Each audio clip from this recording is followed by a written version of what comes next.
And as mentioned earlier, joined by, of course, my man Shane Davis. How you doing, man? Welcome to 4K and Sake.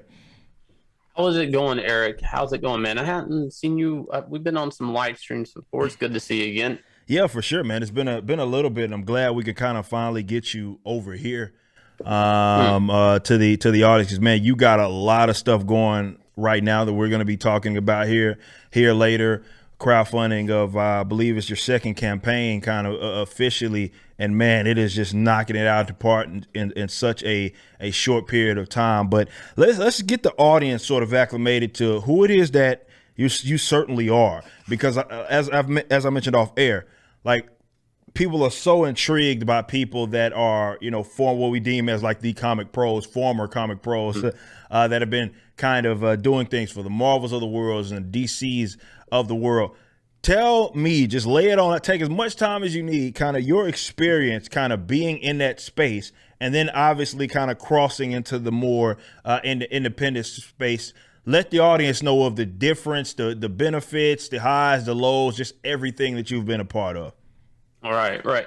I worked for DC Comics for like probably like 20 some odd years altogether. But when I first started out working for the company, it was before AOL bought Warner Brothers, and I was working at the WB store in retail. So I actually, it's weird. My check stubs back when I was probably like 19 or so, working retail, were the same as like when I was working at DC Comics, and I was in the system and everything. So technically, I'd been working for the company that long. I started off folding like Superman t-shirts, right? Yeah, yeah, yeah. So, working retail, whatever.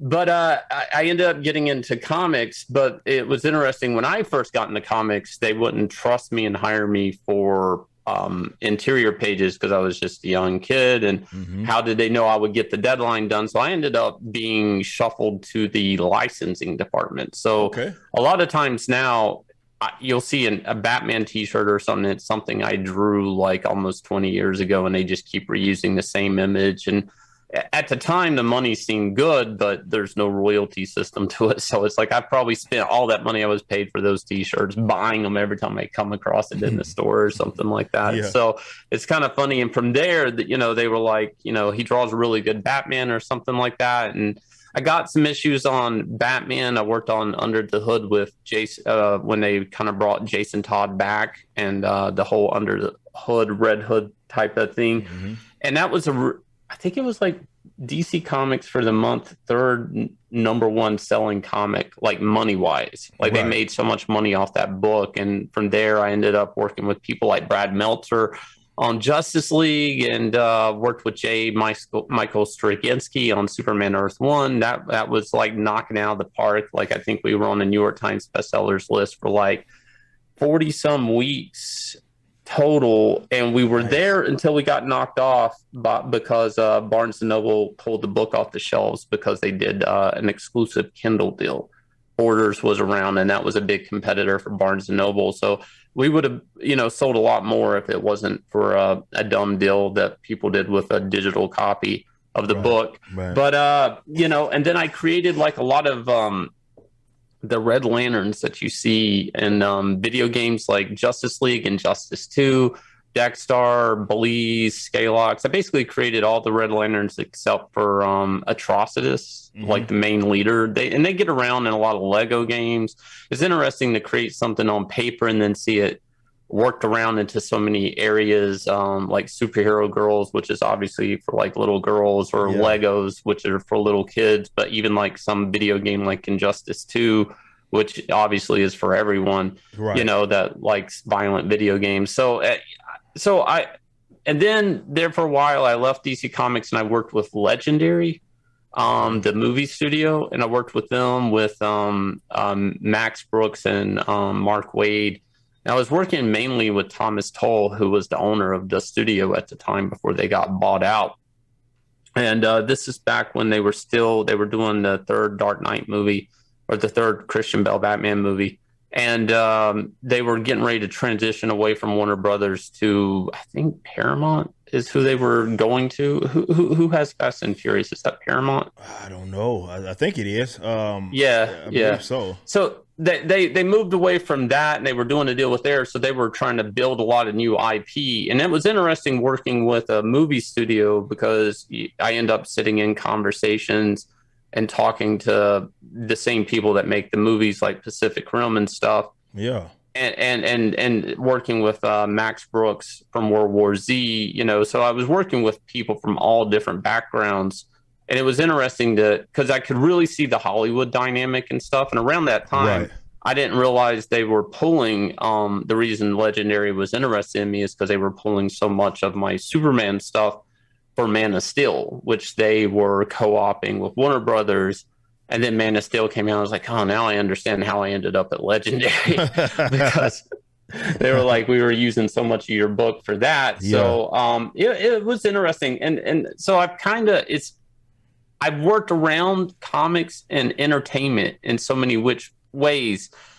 Generally, I'm a comic guy, but there's so much with transmedia that you end up crossing over. And it was interesting those 3 years I worked with Legendary because you could see the enthusiasm because they were buying up the Nerdist. They were really trying to come in, boots on the ground, and they would throw around these words, and you could tell these people didn't mean it. Some of them, but they'd be like, "We're going geek with this. We're good. Yeah, I'm geeking out." They just throw these words in a meeting. It's like, dude, that doesn't. I don't think you used that right. It's like. It was funny, but it's like, oh, man, you guys are just coming for that geek money. That's Right. what you're saying. Yep. And it was interesting, just because you do a design and like, hey, can you get that mask off that character? It's like, yeah, but it looks really cool. Yeah, I know it looks really cool, but what if there's an actor's face there? And I'm like, oh man, like it's like, is that really it? What was interesting to me is I started to look back and I'm like, I don't think if Hollywood controlled comics, we would have like Spider-Man, we would have Green Goblin, that type of dynamic, that cool visuals that came from comics. And it's like you guys came, and that's when I knew everything was kind of gonna go wrong in comics because Hollywood was really going to come in, and Hollywood studios were really going to, after they were going to start trying to manipulate these characters and make them, tailor them to being more fashionable for either actors and agents and things like that. And they kind of, you could tell they couldn't make source material comics. Yep. And that's we're seeing that more and more as these studios kind of take over Marvel and DC Comics. They don't really. I don't think a Jack Kirby could come out today. I don't even know if a Frank Miller could come out today, and make a book. And basically, I realized studios were invading, the comic system, and for the worse. It's like when you put something in an ecosystem, and a new animal, a new predator, a new whatever, it can throw off the whole balance of everything. And to me, I felt like that's where we're at with comics today.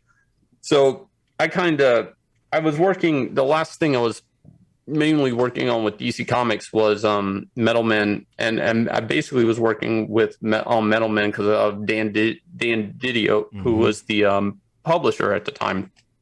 And I'd been friends with him for years, and the characters meant a lot to him, and he wanted to work on the book, but he wanted me to work with him on it.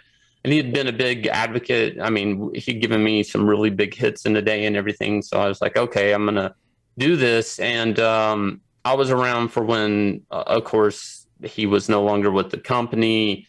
But I guess working with him and being close, there was one executive type big guy at Warner Brothers who had always left DC Comics alone and let them make their comics, and that their comics would be, and he kind of looked at it as Warner Brothers would just make t-shirts, leave them alone, let them make comics.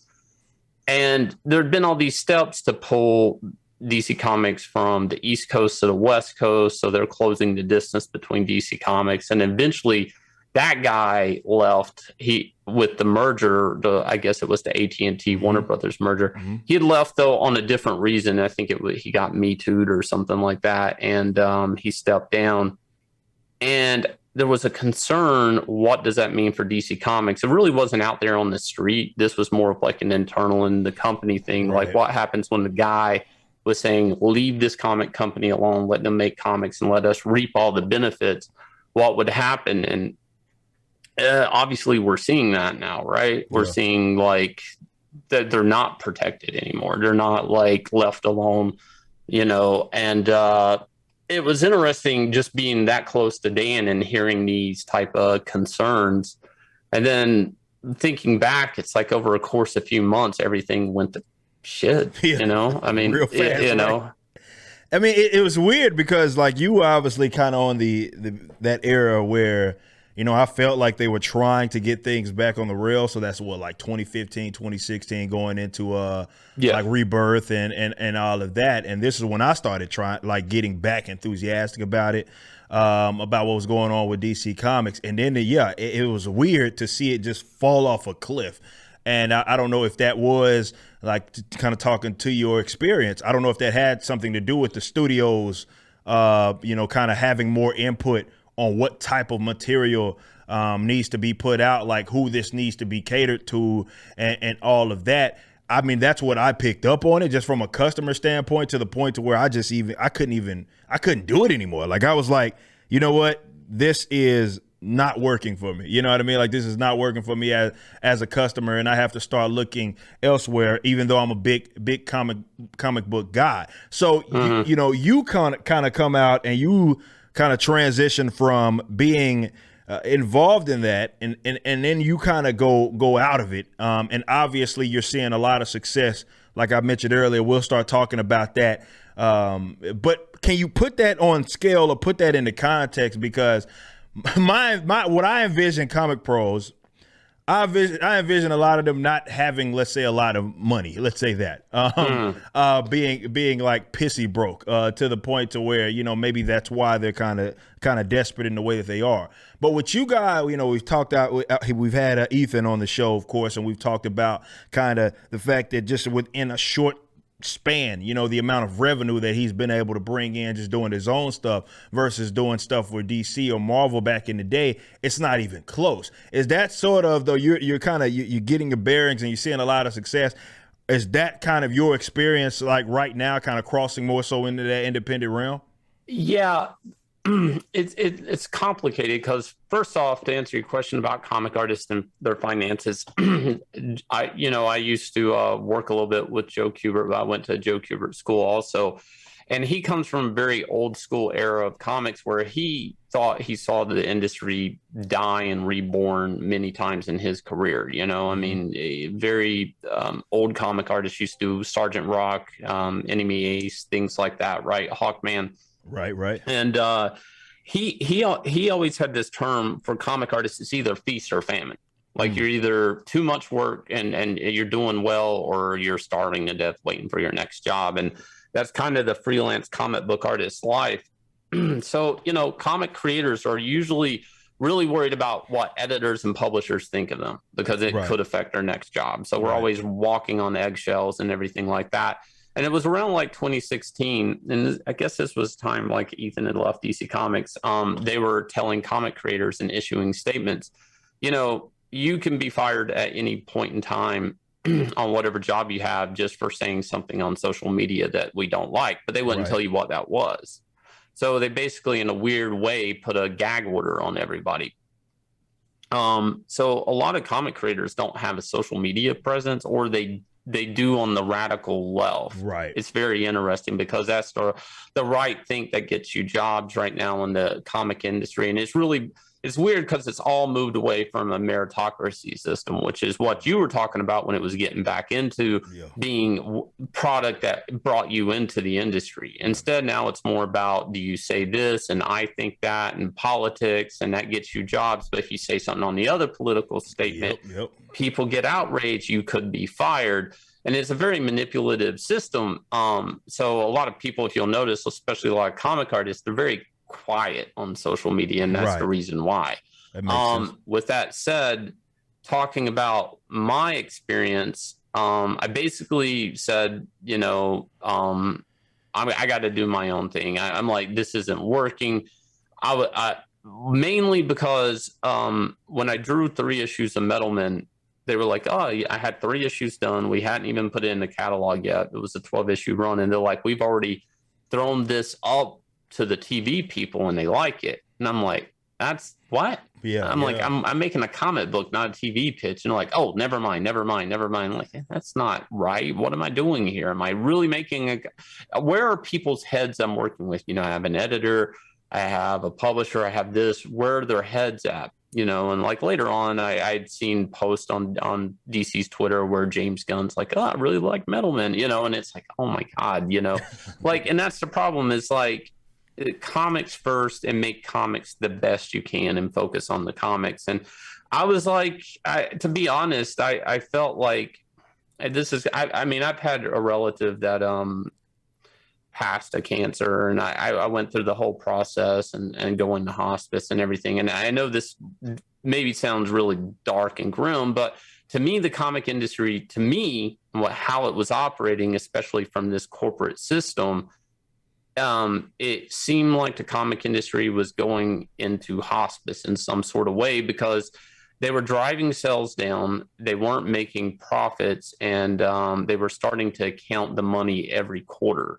And it was like they were basically budgeting off it was a race to the bottom of the barrel. Like, you have less resources to make the book look better, so it has to be this artist that looks like it's CalArts, Instagram, whatever you can find, not on a professional buying level. And I don't mean it's not professional or not. I don't like using that term, but you have to understand comics isn't like, and this is something I'm seeing a lot now.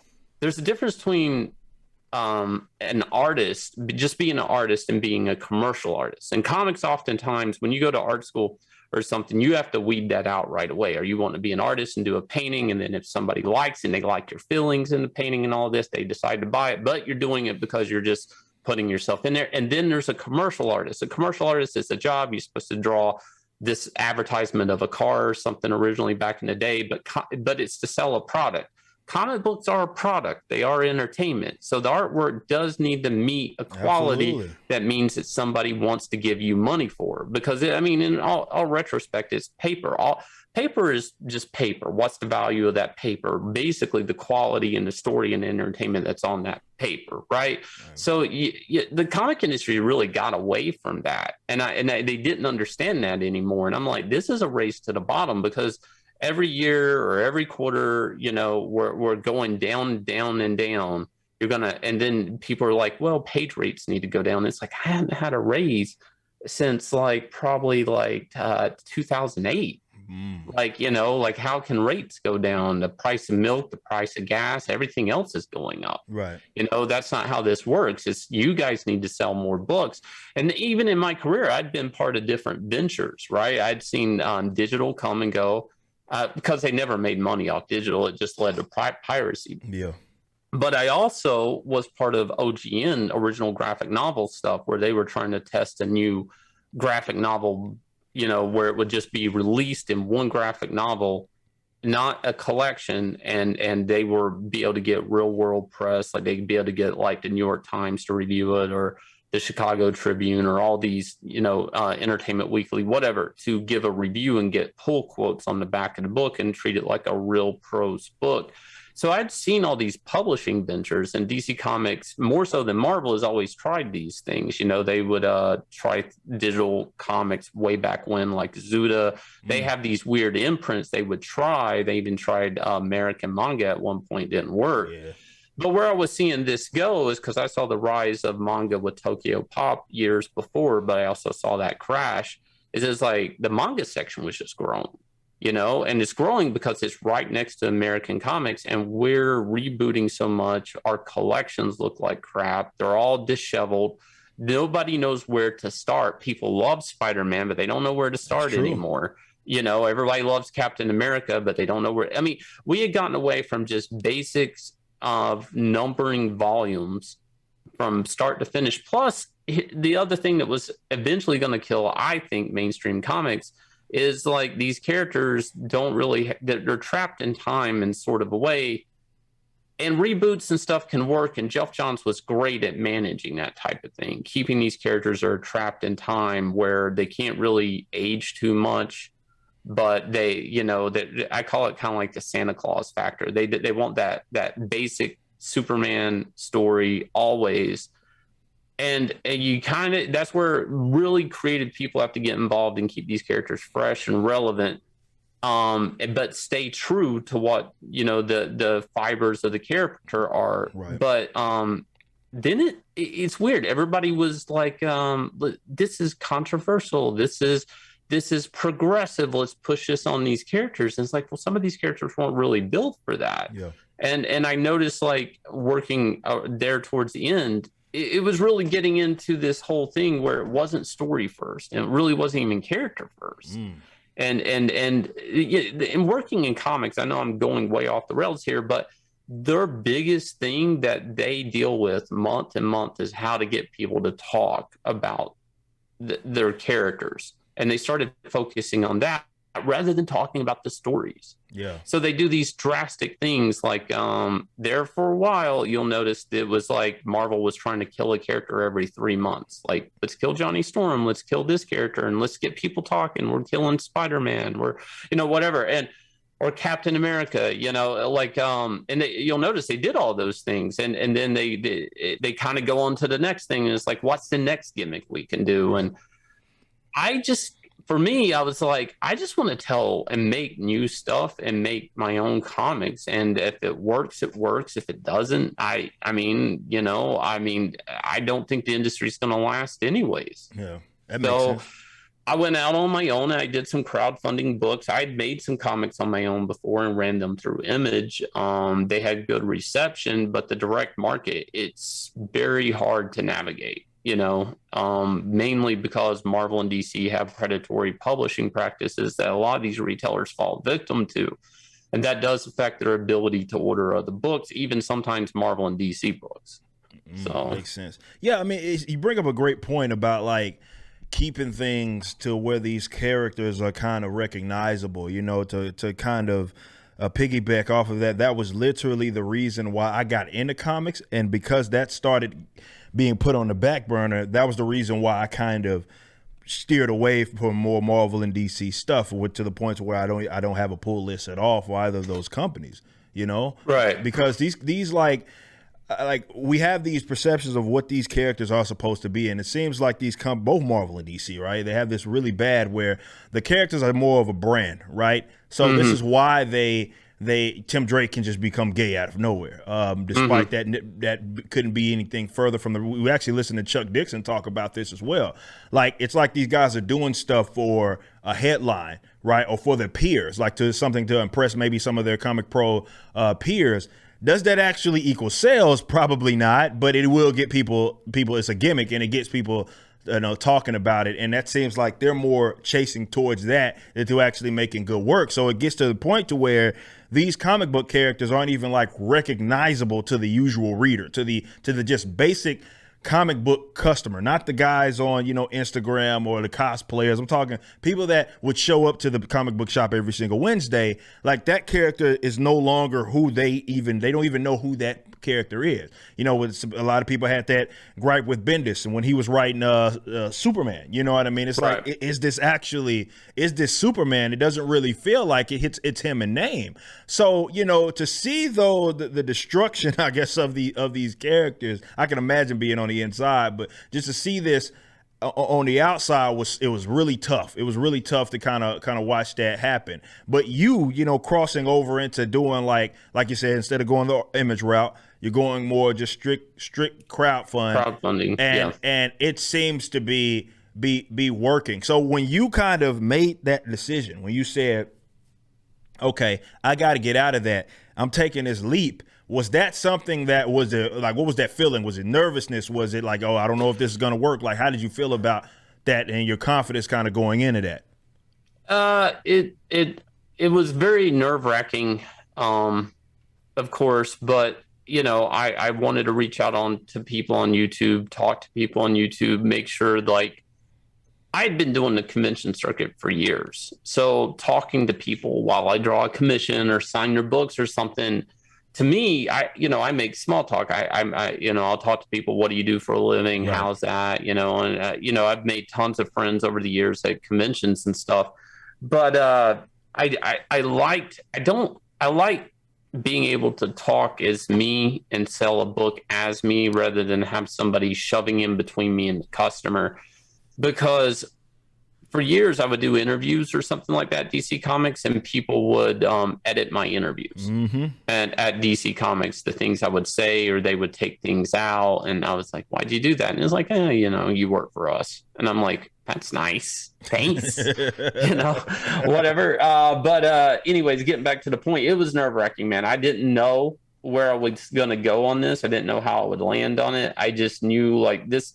To me, I've always wanted to just make comics. Like I talk a little bit about myself. I mean, I came from a small family, a single mom working two jobs. She had me and my brother. Uh, we lived in a very small. I mean, we were poor, just poor, and well, basically it was a two-bedroom house. There was, I had access to sleep in her bed when she worked third shift. I was having to help my brother out, get him up for school and everything in the mornings. And she took a little bit of money and bought a drafting table for me, and I still have it today. And Nice. I was making and drawing comics when I was like, my own comics at like 16 and stuff. Of course, they weren't good or anything, but I loved comic books, and that was the thing. And I guess with crowdfunding, I was like, I've devoted this much time in my life trying to be a better artist every day. That's the thing. That's the only thing I can control is me just trying to be better. And I would always tear myself apart. I'm like, well, I suck at hands, so I'm going to draw hands better. Well, I suck at this, I'm going to do this better. And just working and improving the craft. And then I ended up watching the industry calm down, which it absolutely is. And I blame corporations a lot for this because corporations don't care about people, but they inherited all this IP, but they Yep. don't understand why it's special. Yep. They were never around for when it was invented. They don't know how to handle it. They basically, yeah, they paid for it, but they really just inherited a bunch of, you know, people's life energy put into these characters, building these characters up. Not even just creators, but the people that bought these books invested time and energy into these Absolutely. characters. I mean, so they're taking all of it for granted. So I'm watching it die, and I'm like, well, I can either try to make my own comics again. It's like because I love making comics, I'm gonna make a try at this and hope for the best. And people have turned out and they've supported the campaign. My first campaign did well, and then my second campaign blew past that in about 12 hours. Amazing. Amazing, yeah, 12 hours. It crossed over 100,000 in less than six, and then blew past my first campaign, which ran for about 10 months in under 12 hours. Like, not by a lot, I mean, by a lot. Like, Yeah. I mean, it shot up. And I'm like, and only I did what I made one of the, I put everything I could into the comic. I worked as long as hard as I could on it, and we got it printed. We taped it up in Gemini mailers and mailed it out to people, and they loved it. And they turned out and they supported my second book, and it's scary, but I'm not so sure at the end. If you want to say this is the end of the direct market or the end of the just good comics, corporations, they're going to do what they're going to do, Yep. which we're seeing. Like I saw a video today about a Batman global thing, like Batman, like it's Batman doing adventures all around the world, and DC Comics putting this trailer together and everything. And this is a corporation just trying to put their brand Yep. on products around the world. I mean, that's all it is, and that's how they're going to look at these characters. I made an analogy before. I'm like, I'm not so sure these characters eventually won't be lost like Looney Tunes characters were, abandoned and not Yeah. developed. And it's the same thing. It's a corporation owning a bunch of characters they take for granted. I'm like, I got to make new stuff. I got to make my own comics. I can't wake up every day but have my head in my hand and wonder what's happening in some corporation, or if they're going to kill an art form. Not, I mean, they kill Superman. It's going to upset me. They kill Batman. It's going to upset me. But it's still, in the end, this is an art form. Yeah. And we were all like, somehow we took it hook, line, and sinker that a corporation, two corporations, basically Disney and I don't know, it's AT&T, more yeah. Discovery, whatever the hell it is. But to these corporations owned an art form, a craft. I don't know how we gave it to them. You know, it's amazing how it got to that point, man. Just considering that, because like, to your point, and what you're speaking on is the fact that you have now people that have control of this and all these different properties that couldn't be anything further, right, from what it like. Right. They don't understand it. They wouldn't, like you mentioned, they had no part in it, in its growth. They don't really understand why it's popular. They just understand that it is, and obviously that's attractive to them. And they'll run it into the ground if that's what they think will, let's say, help their bottom line at the end of the day. And I don't think it's going to do that either, because you're saying it's in the red. Like, it didn't work. Like, I think we can at least admit that. Like, that approach, definitely making this uber corporate, uber like commercialized like form of American comic book simply it's not working. They're in the red right now for the most part, and they'll do a hit movie maybe, but that'll be off of the characters every now and then, and even some of that's on the decline. But certainly with the books themselves, it's like, because you have people that are now part of these projects, that have control of these projects, that don't really care. Like, there's no passion, let's say, into this. So yeah, if there's some goofy change, it's like, all right, whatever, print it, put it out. It is what it is. What suits say that this is what the people want, even though it's not. I don't know what marketers or what people working in marketing department that are seeing this shit. I don't know how they can measure it that way, because I think to me, at least as a customer, I'm like, that's dead on arrival. There's no way that that's going to work. But apparently there's probably someone making way more money than me up there saying, oh yeah, that's for sure what the people want. Well, yeah, whether they're right, then they're obviously wrong, but there's something I skated past, and we keep coming around this point. But a lot of what they're doing now is just to get people to turn their head and look. Yeah. And that's it. And it's like, it's cheap energy. It's not sustainable, because the only thing you're doing is beating the crap out of your character and your IP just to get people to turn back and look. And this will erode these characters over time. I mean, they can't bounce back. It's the internet. It's up. It's there. You can't take it down. You can't put the genie back in the bottle, right, so to speak. So, that's eventually taking a toll just on the industry. Retailers, right now, the retailer friends I have, they've been diversifying. And it's weird. They're investing in old comics, like in selling and trading old comics. Why? Because they understand the value of them. Cover prices have went up on the new comics so much that it's such a risk buying this new stuff. Buying Tim Drake is Gay is a risk for them. Yeah, they can sell that first issue, but they can't sell the rest of it. Yeah. Like, and why is that a big issue? Like, what's that really got to do with Robin? And not a lot, but it's enough to get people talking on Twitter. And I hate to say I blame Twitter a lot, because they chase Twitter. Yeah. I don't understand it. And there's been real evidence out there. Like Mark Millar said, like something like 85% of people on Twitter don't read comics. Yeah. It's like, but why are we listening to them? Why are we letting them invade our medium? And there's so many people, they're like rooting. Yeah. Tim Drake's this. And it's not like Tim Drake Robin is the hill I'm going to die on as a comic book fan. But the thing of it is I'm like, it doesn't matter. Like, I care as much about the sexuality of Robin as I do, like, whether he's a vegetarian or not. I don't really care. I just want to see him, hit somebody with a staff and knock them out in the alleyway and, help Batman out. That's it, and it's weird because there's nobody there to protect the characters. At one point in time, when I came into comics, Paul Levitz was a publisher at DC Comics, and he protected these characters like nobody's business. He thought the characters were more important than the creative, but he thought creative was very important too. But like, this is an example of when I came into comics. If Batman picked up a handgun, right? If it had to be written, he grabbed a gun from somebody or picked one up or whatever off the ground, he had to pick the gun up from the barrel, because Paul Levitz didn't ever want that panel to look like Batman was holding a gun and aiming it to shoot. That makes sense. Like, but there was rules. That stuff, dude, there's nothing. There was somebody there protecting the integrity of these characters, even if it was one panel being taken out of context. That stuff, nobody's there protecting these characters today.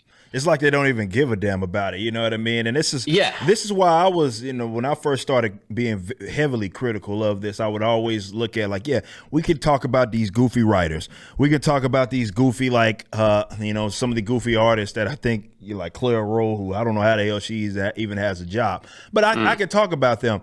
But at the end of the day, there's like some leadership issue because there seems to be nobody either vetting this or they're thinking that it's fine. You know what I mean? So I had to look at people that I thought fondly of, like Jim Lee, you know what I mean? Who I thought fondly of as an artist. But as a leader, not so much, because it's like he's complicit in everything that's going on.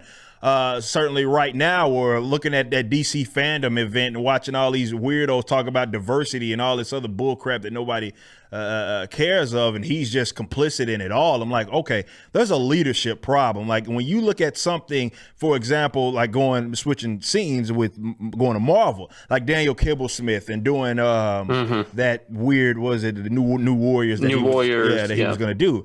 And it's like, you got to look at, okay, how many channels did this go through in which nobody was like, okay, there's no way we could put that out.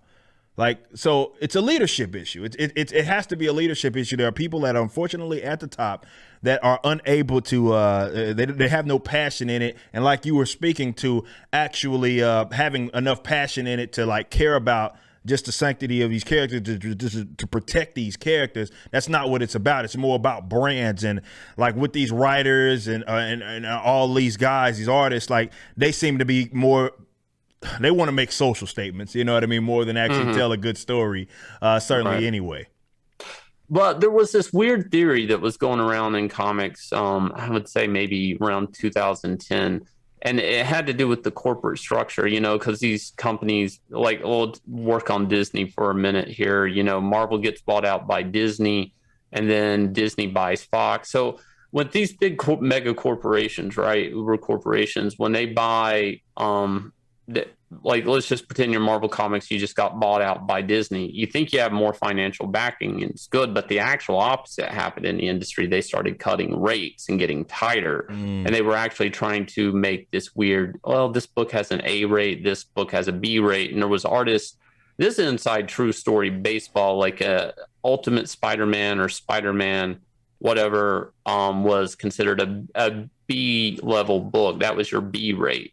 An A-rate book would be working on Guardians of the Galaxy. Why? Because we're making a Guardians of the Galaxy movie.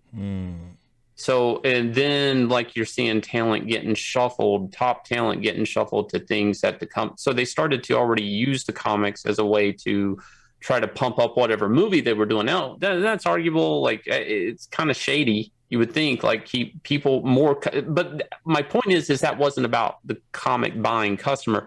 The other thing that people were talking about that was a little bit of a fear, but I think it's actually what happened, is with these companies, the more they buy each other up, the less money comics actually makes.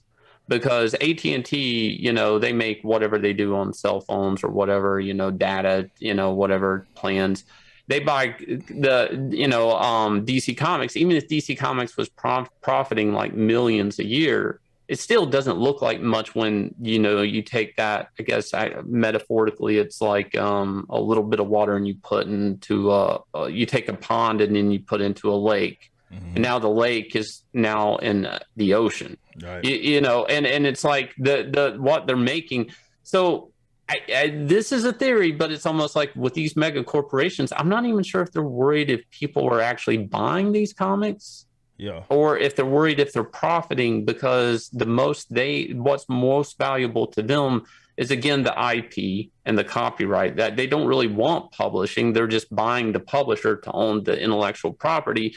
And then once you start seeing that, and that no matter how well a book was selling at Marvel and DC, it really doesn't mean anything to anybody at the tip top of the corporation. Then the only thing of value is the IP and virtue signaling, because you're a corporation, or charities or stuff like that. And then that's when you start to say, that's if that's the playbook, this makes sense. Yeah.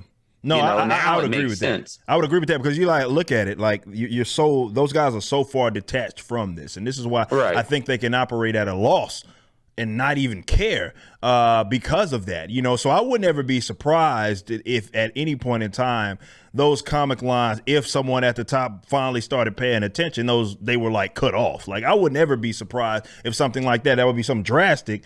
But I wouldn't be surprised if something like that happened, just considering that they seem to take an L there. But to what you're mentioning, if they're making money elsewhere, like with AT&T with their phones or data or all of that, or Disney with or whatever Theme parks. yeah, theme park, yeah, all of that other stuff that they're doing, which is probably going to be representing more of their bottom line than what the comic books are. Yeah, you're so far removed from it that it could suck because and that's why with what we're doing in the future, I want to keep my hands on it or rather tabs on it because of exactly that. Right. And I'm pretty sure you can feel me on that. That once you start getting all these other people that are involved, definitely these mega corporate entities, the further you are from that what that was, like what that foundation was, which is why they don't understand it.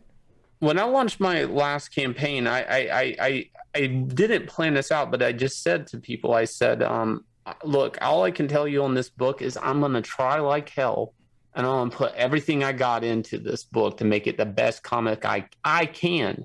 And Marvel and DC, that's one thing Marvel and DC can't tell you right now. They can't say we're trying as hard as we can to make this one best comic they can. And it's weird. I like the Marvel Cinematic Universe at first. I mean, we all did. Yeah, true. But what it also started to do is force this type of synergy, which is good. These characters really play off of each other. The universe thing is really great, but it's not great when you take that bouquet of characters and you're just trying to put out propaganda through them. Yep. I mean, that's absolutely not great. And then I feel like you have to understand these characters wouldn't exist without readers, and they wouldn't. These characters would not exist. Not at all. I mean, Marvel Comics, they were just throwing characters, in Marvel and DC Comics, like you take Amazing Fantasy or Brave and the Bold, or there was some other anthology books, like Spider-Man was just a one-off issue in Amazing Fantasy. Like he didn't just start out with his book.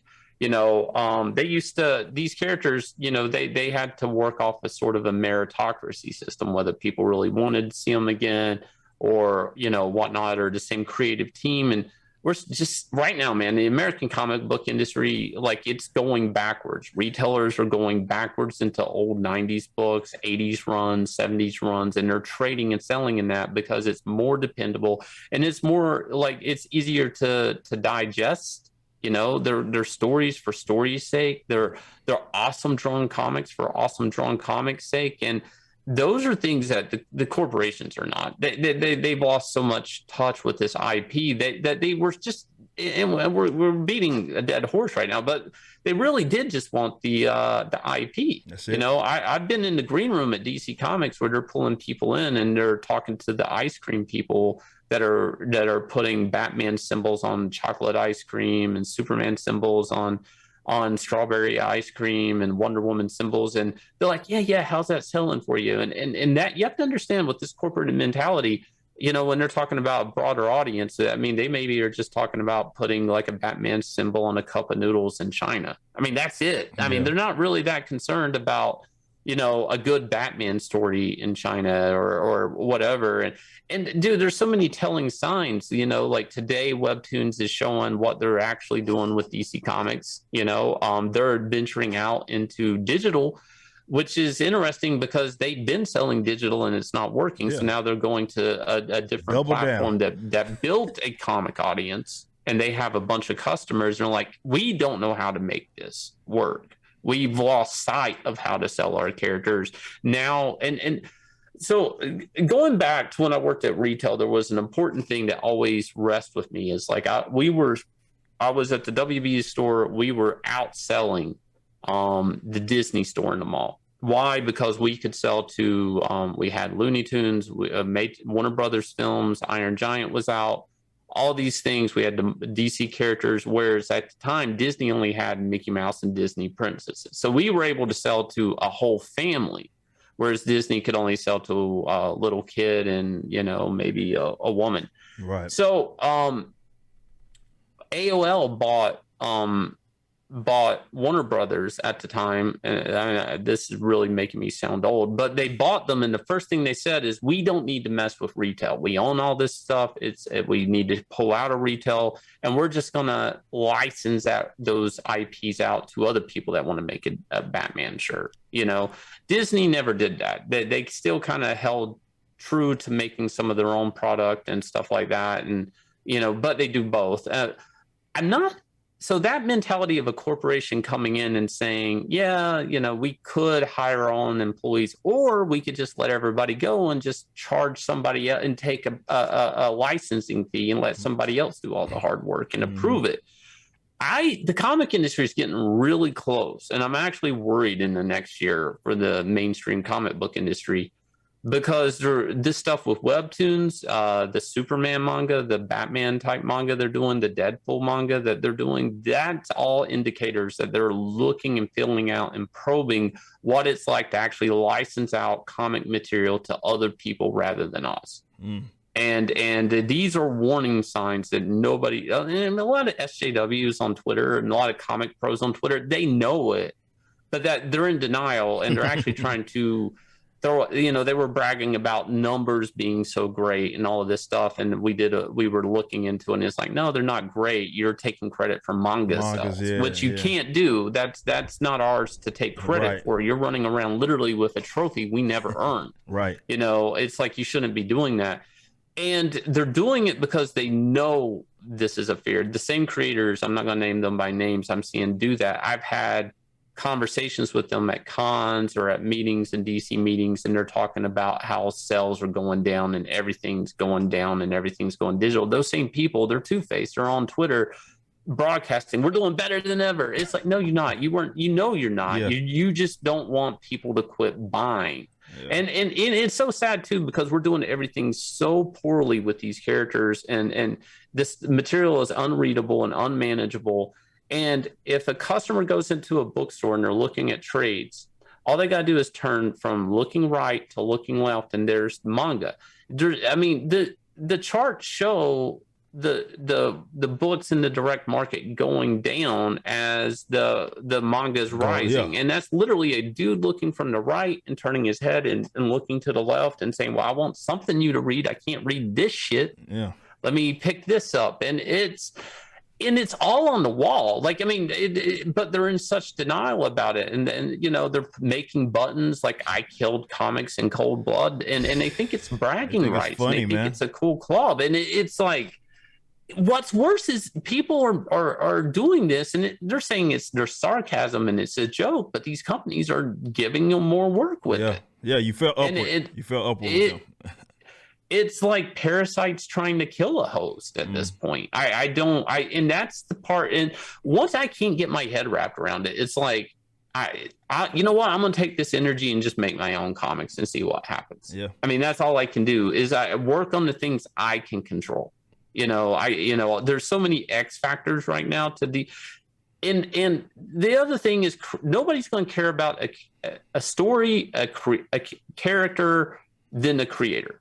Yep. That's just the way it is. And all of this middle people in between, maybe comics, we got to take it back. And, manga, the creators, they have a stake in it, their books and they have solid beginnings and they have solid endings, and they're bodies of works that sell forever too. Absolutely. And it's like there's a real integrity in the medium they do. Now, I'm not the biggest manga fan. There's certain manga I like, but they don't have corporations, effing with it like we do here. It's just it's more of a pure creative experience, I think. Yeah. I'm right there with you on that. I would agree with that. And I think that's why I think that correlation is real. When you see the rise of manga, the fall of American comic books, it was more like, American comic book used to set the standard, and now they're kind of adjusting based on what the market's doing, because they don't they don't control anything. You know what I mean? Not anymore. People have looked to elsewhere. It's not that they didn't want the material. It's not because they like people were they just like, oh well, we just fell out of love with comic books. No, it was that there was an alternative that was being created. It's not quite like it doesn't really embody the American culture comic books that we know and love, which is what obviously we're trying to kind of get people more enthusiastic about. But it does offer some. It's a Japanese comic at the end of the day. It's a comic at the end of the day, and that's where a lot of people are turning to, just simply because the big two have not been able to give people what it is that they want. It's a bad work, and like you mentioned, these comic pros are more trying to pat each other on the back, trying to appeal to Instagram and Twitter and the most unreliable demographic. And like, yeah, those 29,000 retweets that they get clapping back at Ethan or something is all awesome and stuff, but those don't equal sales. You know what I mean? It's not like those guys turn around and say, oh, now I'm going to buy Tom King's book. It doesn't work like that. Yeah, it doesn't work like that. Around like 2010 or maybe even going into no, it was around 2010. Me and Ethan were talking about this, and we both remember there being this thing going on in the industry, and we were selling big numbers. Like these were healthy comic sales, like you're talking like 120, 200,000, 300,000 copies, Civil War era, right? Yeah. That those big sales. And the comic industry is just like, yeah, these are executives, these are editors, these are not creatives. Okay, so we're talking about corporate people, right, with corporate jobs. They go, yeah, we're not doing too good. I'm like, what do you mean? I put me on that book, let me get some of those royalties. And I'm like, that's only half that market. And I'm like, what do you mean? Well, what if we're only selling to boys and women read too? And I'm like, yeah, but like, how do you what are we doing with Captain America to sell to women? Like, I mean, people want to see these it was like weird. And I almost felt like there was a point in the industry where that maybe started a lot of what we got here, where people are like, yeah, we're doing healthy with this boys market and these muscle men beating the crap out of each other and shooting repulsor rays out of the wrist. But what if Iron Man was Iron Woman and had their period? It's like, what? I mean, we got to go there. I mean, exactly. That's what it turned into, man. That's why you got all these weird versions of these characters that it's like they were trying to appeal to a group of people that really weren't interested in comic books anyway. Like, look, BD's talk about this. It's a male hobby. Yes, there are obviously female comic book fans, but they can even concede that your average comic book goer has this kind of certain thing about them, and there's nothing wrong with that. Like, there's not like a crime that is how it is. It's not like we go into, I don't know, a knitting club and say, where's the lack of man representation or something like that. You know what I mean? It's like that. There's nothing wrong with that, but they looked at that as if it was something. It was some sort of crime. That, yeah, what if we had more women? Like, well, I mean, is it worth sacrificing the audience that you already have for the sake of appealing to these people? I don't think so. You know what I mean? But that was the route that they went, and they're hurting right now. And to that point, Starlight Cats. So we have you drop that.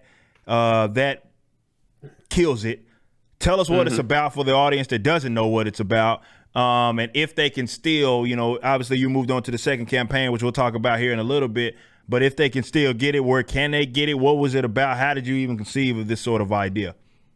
Starlight Cats was like, I had worked in some children's all age books before. When I first worked at Marvel, it was like we were taking and making Spider-Man books that were all ages. And I oftentimes look back and I liked those comics, so I wanted to make an all ages comic. I really did. And a lot of people try to make a comic that sells to absolutely everyone, and I have often felt like that's master of none.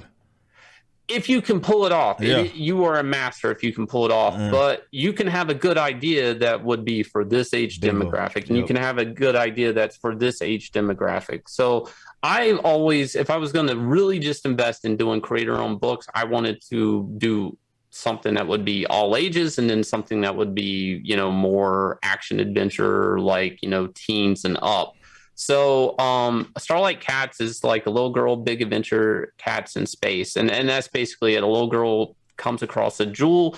it turns out that she's part of a set of jewels that, when they're combined, will wake up an ancient alien god. And there's a planet of cats that are at war with a planet of alien rats, and it's a big adventure. A lot of people loved it when they got it and they read it. It is still available in Inglorious Rex, which is my new IP, my new book that's out right now. That's murdering my last book, unfortunately. But hey man, it looks so good though, man. Yeah, fortunately it is. Yeah. But back on Starlight Cats, we were able to get permission from the Singapore to have the Malayan in the book, which is the symbol of Singapore. So I just liked it. It's half lion, half like mermaid type thing. So I kind of redesigned it a little bit. So it was awesome to have a country back us and give us support on a creative venture like that. And then, that did really well. Inglorious Rex came out, which is more of a MMA monster mashup type thing that I'm doing. That book does have Starlight Cats still available in it. Okay. So you can actually, when you purchase Inglorious Rex, if you want to add Starlight Cats on it, it's got a new cover, so you can get caught up on it. I may offer some more later on after we're done with all our fulfillment on eBay, but right now that's probably the cheapest way for you to get it. Just it'll ship with Inglorious Rex when you buy it. I have a great time with Inglorious Rex, man. It's high octane monsters. We have these pilots, they get jacked in, their neural systems hooked into these crazy monster clones in cage fighting. My tagline, every fighter has a beast within. The question is, can the fighter control the beast once it's out? So, really, trying to put in some authentic type Muay Thai boxing into this. And, I thought at my protagonist, he's a prized MMA fighter stepping into Rex fighting for the first time. And, Rex fighting is, in the future of the world's been pushed to an extinction level by an alien force, and it's up to humanity to unleash their inner beast to fight back. So the way they're fighting back against this alien force that's really pushed them to extinction levels is, cloning the top fighters and to, having them pilot these monstrous beasts and get their neural systems hooked up just so they can, keep these giant monsters at bay that are invading the city. And it's just it's just fun action. Of course, our protagonist, I'm really looking for the heart of Rocky in this story. Okay. I really want that underdog story. So he's actually piloting his late brother's Rex. His late brother was the champion who also died in the ring. And he's going to end up in a tournament, where he's going to end up toe to toe with the fighter that killed his brother. Okay. And he's going to have to evaluate why he was fighting to begin with. And, I really want a lot of heart in the story. I want cool monsters. That's all I want. Fighting, a lot of heart, and cool monsters in this There you book. Go. And looking at that, obviously having Starlight Cats, and I was like, I saw Inglorious Rex. I was like, oh man, this is intriguing, and I think that obviously the audience, the market, like responded accordingly because they like the concept, but also it just reminds it's like what I see from that type of work, and of course all of this will be linked in every description that you can possibly get the show, so you guys can go support it. As of the time we were shooting this, it was a little over 152,000 already. Was it 3 days into the yeah. Wow. It people turned out. It was interesting though, the timing, because everybody's like, how did this happen? And it's like, well, a lot of people bought Starlight Cats. Those people, they read it, they liked it, and they were blown away by the story of it. And then I said, here's my next thing, and I got new people plus my pre-existing audience. And that's what it's about, right? Yeah. And now, again, these are two IPs that I'll manage both, and we'll be doing more with Starlight Cats and stuff. But Inglorious Rex was always the gem that that everything. I mean, everything. I'm talking 20 years of working in comics, everything I've ever learned, everything I care about in boxing and fighting. I've trained in Muay Thai ever since like 2010. I've trained in Thailand. I've trained in Singapore. I like to live overseas. I'm able to go for like 3 months at a time and stay in Singapore. And everything I've ever met in a fighter, every story I've ever talked about, and it's just fighters to me are interesting people. The very jolly people, of course, until they're in the Yeah. ring. They just have to gyms. You have to have a good type of. They're just awesome people. And so to me, to get to work all this into a fun comic, and draw cool monsters. I mean, that's the thing. People are like, "Oh, these Rexes look so awesome." It's like, yeah, every Rex I can design a new cool monster. And nobody's there telling me what I can or can't do. I Yeah. mean, if I want, a cool character with 7 arms, if I can draw and make that work. I mean, the sky's the limit. That's the thing, man, with this type of stuff. And I feel like with Marvel and DC, they kind of really got away from that. It's just like, dude, this is a blank sheet of paper, man. You can make worlds, you can Yeah. make insane concepts that nobody can imagine, but you put them down on paper, and it's entertainment, man. Every comic shouldn't be about what's the budget of the movie, what does an actor look like. It shouldn't be that, man. It should be like, what's the coolest effect you can get on that page? What's something that nobody's seen before? And what's the situation that really has a protagonist in jeopardy? And just make the most you can out of it. Get the hero story in there, man. Like, stick the landing on these things. And if you have an ending, even better. Yeah. I'm not so sure. Make really work your series out. If you and most of the things I'm working on, whether it's like 5 volumes or 6 volumes, I do have an ending in store. And that's something that I know working. And mainstream, there's never an ending. That's part of their problem, is how do we always keep the ball rolling with this IP or this character, and how do we bring this dead character back? Why do they need to come back? No, Right. we just need to keep the IP alive. Things like that. Yeah, no, and to see that, and obviously everybody that's sort of having the success that's in our space, it makes me enthusiastic, because obviously I'm not going to beat around the bush. Seeing that is inspirational, you know what I mean? Yeah. And being a creative myself, obviously being more so on the other side, like with music and floating around the political realm and everything there, and being creative maybe in those spaces.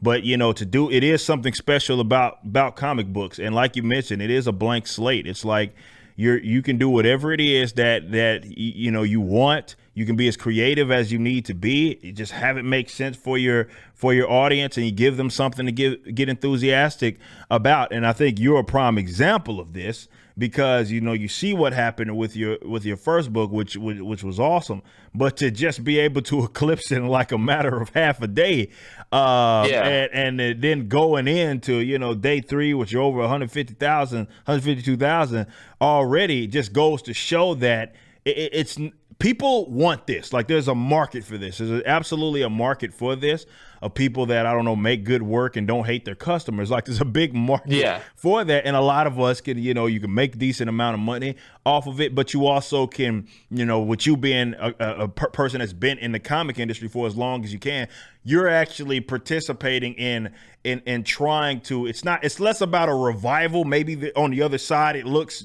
different, you know what I mean, than what it has historically, but there's still that love for American kind of style comic books, and there's a big Yeah. audience for it. Well, look, if Marvel and DC aren't going to give this to people, that's the thing. They're not going to even, and nobody wants them to give it to people. They can't even sell it to people. Yeah. That's the thing. They won't even make it to make money off of it. And I mean, if there's something that happened when meritocracy left comics, okay, and people, and I'm talking about the creatives getting hired, is people quit once meritocracy left. The creatives aren't competitive Right. anymore. Right. It used to be like, working in comics, I was sitting there, trying new techniques, trying to outdo the guy to the left of me, trying, not because I want their job, but because I want fans to like me more than them. Yeah. And the fans, and the retailers, and they all benefited from it. It was a type of competitiveness that works, and everybody benefits from it. But you can't do that at Marvel and DC right now. Right. And right now, it's not about meritocracy. It doesn't matter if I draw better than somebody. If somebody, unfortunately, they have different check boxes than me, they may get the job than Right. me just based off of that, and that's not benefiting the product's not benefiting to the customer at that point. And we're seeing this a lot right now. And it's at a fever pitch right now with the comics that you're being offered to buy. And dude, there's a reason that you're seeing all these creatives jump to Substack. There's a real reason for it, and Right. it's just because the rules for making comics are completely not geared towards customers. Is Yeah. they're not geared towards selling comics, to be honest. That's just it. They're not there. It's for something else. It's for, representation. It's for then representation being pushed into these are becoming virtue signaling pamphlets. Mm. Except the difference is when you see like a pamphlet like at I don't know, on a park bench or something that has propaganda they want me to understand. DC Comics and these mega corporations are trying to charge you like $5.99 for it. Yeah. I Charging you for mean, the propaganda. yeah, yeah, and well, you know what? If you have a propaganda you're trying to push, what better back to do it with than Mickey Mouse or Batman or Yeah. Superman? Yeah. And that's what we're seeing right now. And dude, I just want to make new comics. I just want to make good comics. I want to make the best stories I can make. And the fact that I can go out in crowdfunding and say, I'm doing the best I can to give you a book that you will enjoy and let me please sell you another one. It's refreshing because I can't do that at Marvel and DC. Mm. Like I can't. And even if I was working on a book at Marvel and DC, depending on the script, depending on the agenda they're wanting me to draw in the script or pushing in the book, I can't say that with an honest voice.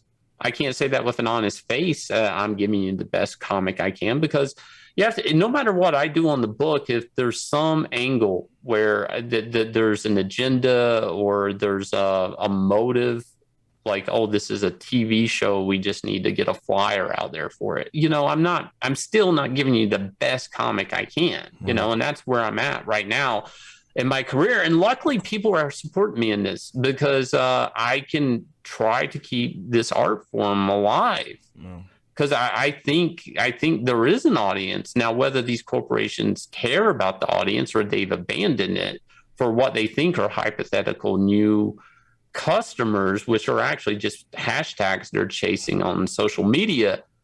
I mean, I'm going to fight the good fight. I mean, I still invested, I'm still that 13-year-old kid, with a mom working two jobs, and she bought me a table and I learned to draw comics. That's still inside me. And I'm still going to fight to make comics. I mean, if I love everybody it. else wants to lay down and die, I mean, that's up to them, in the mainstream. If they're just going to go along with these corporations and propaganda, if that's what my peers want to do, then the hell with them. I'm going to fight to still make good comics. There you go. And that's what we need. And that's a perfect kind of segue into this. Like, so we got Inglorious Rex. That's knocking it out the park. It's going to be interesting to see where this ends up peaking at.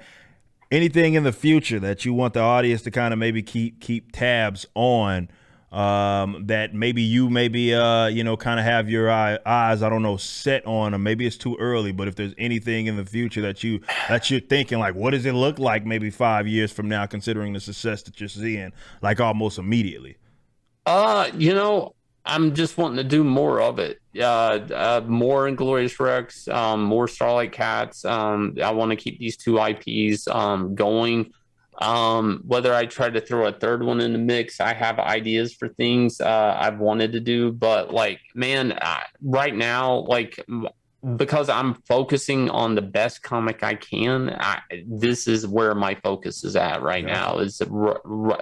I do plan ahead and I do think ahead, but like Inglorious Rex, there's so many moving factors in it. We're getting ready to drop our new stretch goals later today to update them to 300,000, because it obviously looks like 250 is like coming up eventually pretty quick during the campaign because we got to 152 so quick. Yeah. So, I mean, right now, all our attention is absolutely wrapped in this campaign. Next year, I want to do more of this. I mean, if I could do this the rest of my life, these crowdfundings and make these books, and if I have the support to mail people comics in the mail, that's where I want to be. There you go. Because I don't trust digital. That's just me. I've been around it, and it leads to pirating. And I mean, there's real data out there. Like they had like almost like a 500,000 views on the X-Men book that couldn't sell 10,000 copies, and they were canceling or something like that, like X Factor or something like that. I mean, like I believe in print comics, and this is something to me. I just want to keep doing. I'm not completely against digital. I'm just, this is where I want to be at now. I love the floppy books, and I love drawing, and that's where I'm at now. We're still trying to, we do live streams, we do different things on YouTube. So right now it's just YouTube and comics for me. There you go.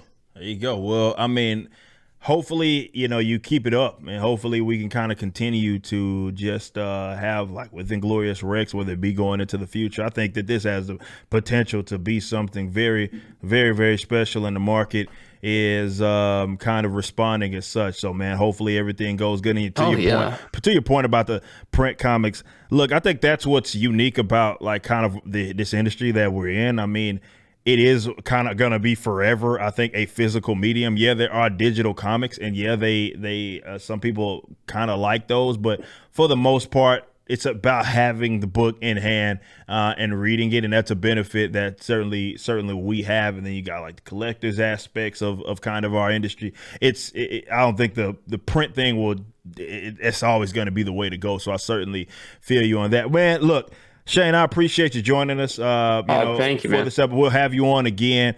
Probably have you on like very soon, because I want to make sure that we are getting this book out there, but also people understand that there are these alternatives. As much as I bitch and complain about Marvel and DC, there are people that are formerly, with those companies that are doing their own things now, and you can kind of get invested in some work and get lost in someone else's work that doesn't hate you. So again, Shane, I appreciate you coming on, bro, and we'll have you on again soon, dude. It's awesome always talking to you, Eric. Absolutely, man. Appreciate that. You just watched a clip from my podcast, For Canon's Sake.